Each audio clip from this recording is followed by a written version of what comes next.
રાજ્ય સરકાર હસ્તક મોટા સમાચાર સામે આવે. રાજ્ય સરકારે સરકારી કર્મચારીઓ, આંગણવાડી બહેનો, મધ્યાહન ભોજન કર્મચારીઓ ના પગારમાં વધારો કર્યો અને અન્ય લાભો પણ જાહેર કર્યા. વિગતવાર માહિતી શું છે તેના પર એક નજર કરીએ.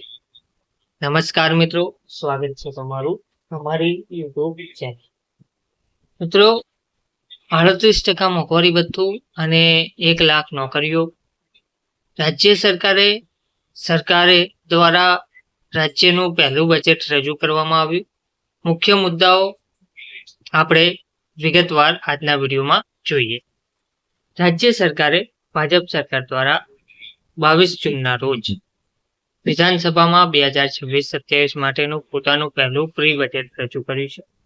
નાણામંત્રી સ્વપ્ન દાસગુપ્તાએ વિધાનસભામાં શુવેન્દુ આગેવાનીની હેઠળની ભાજપ સરકારનું બજેટ રજૂ કર્યું, જેમાં અનેક સામાજિક કલ્યાણ યોજનાઓ, માળખાગત પ્રોજેક્ટ્સ અને રોજગાર સંબંધિત વચનોની જાહેરાત કરવામાં આવી.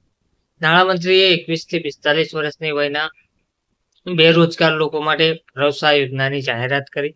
આ યોજના હેઠળ સ્નાતકોને જો તેઓ બેરોજગાર હોય તો દર મહિને 3000ની નાણાકીય સહાય મળશે તેવું જણાવવામાં આવ્યું. આ યોજના હેઠળ બેરોજગાર બિન સ્નાતકોને 2000નું માસિક ભથ્થું મળશે.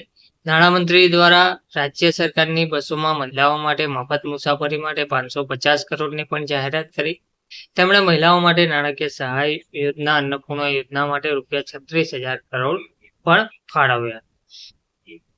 સરકારના બજેટના જે મુખ્ય મુદ્દાઓ હતા તે આ રહ્યા, જેમાં 900 કરોડના ખર્ચે ચીંગરીઘાટા અને ન્યૂ ટાઉન વચ્ચે 7.41 કિમીનો એલિવેટેડ કોરિડોર બનાવવામાં આવશે. કલ્યાણીમાં 1500 એકર જમીન પર એક નવું એરપોર્ટ બનાવવામાં આવશે.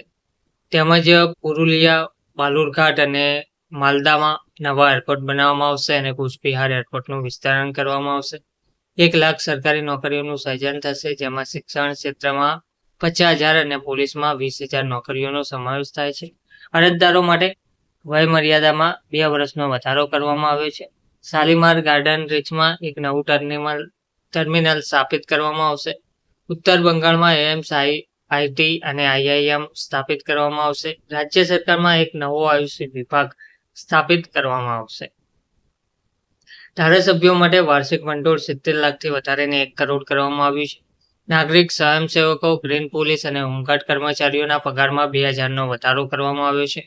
નિવૃત્ત પત્રકારોને માસિક 5000 પેન્શન મળશે. ચાના બગીચાના કામદારો માટે વિકાસ બોર્ડની રચના કરવામાં આવી છે. બધી પ્રાથમિક શાળાઓમાં પંખા અને પાણી શુદ્ધિકરણ પ્લાન્ટ લગાવવામાં આવશે. મધ્યાહન ભોજન બનાવતા શાળાના રસોઈયાઓને તેમના પગારમાં ₹1000નો વધારો અને પેરા ટીચરોને ₹5000નો વધારો મળશે. જેટી વિકાસ માટે 100 કરોડ ફાળવવામાં આવે છે. અન્નપૂર્ણા યોજના માટે 36,000 કરોડ ફાળવવામાં આવે છે. સરકારી નોકરીઓમાં 33% મહિલાઓ માટે અનામત રાખવામાં આવશે. તે જ રીતે કટોકટી દરમિયાન જેલમાં ગયેલા લોકોને માસિક ₹10,000 પેન્શન મળશે. ગર્ભવતી મહિલાઓને ₹21,000 મળશે. બધી કોલેજોમાં સેનેટરી મશીનો લગાવવામાં આવશે. રાજ્ય અનામત દળમાં 2 મહિલા બટાલિયનની રચના કરવામાં આવશે. અગ્નિવીરો માટે સરકારી નોકરીમાં 10% અનામત. ચાના બગીચાઓમાં ફક્ત 15% જમીનનો ઉપયોગ વ્યાપારી હેતુઓ માટે કરવામાં આવશે, જે 30%થી વધારીને કરવામાં આવી હતી. ઝારગ્રામમાં એક આદિવાસી યુનિવર્સિટી બનાવવામાં આવશે, જેમાં આ નાણાકીય વર્ષમાં ₹10 કરોડ ફાળવવામાં આવશે. સરકારી કર્મચારીઓને 1 ઓક્ટોબરથી 38% મોંઘવારી ભથ્થું મળશે. શહેરોમાં મહિલા સુરક્ષા માટે દુર્ગા સુરક્ષા દળની રચના કરવામાં આવશે. આવી છે. આંગણવાડી અને આશા કાર્યકરોનું માસિક મહેનતાણું વધારીને ₹5,000 કરવામાં આવ્યું છે, એટલે કે તેમાં પણ વધારો કરવામાં આવ્યો. મહિલાઓ માટે ફક્ત બસ સેવા માટે ₹550 ફાળવવામાં આવ્યા છે. કરોડો રૂપિયા મહિલાઓ માટે ફાળવવામાં આવી રહ્યા છે. અલીપુરદ્વાર સહિત અનેક જિલ્લાઓમાં નવી મેડિકલ કોલેજ, હોસ્પિટલો બનાવવામાં આવશે. આયુષ્યમાન ભારત યોજના માટે ₹3100 કરોડ ફાળવવામાં આવે છે. મુંબઈ અને વેલ્લોરમાં તબીબી સારવાર માંગતા લોકો માટે ઓછી રહેઠાણની સુવિધા પણ કરવામાં આવી છે. તો નવા બજેટમાં આ બધી તૈયારીઓ જોવા મળી રહી છે. ધન્યવાદ.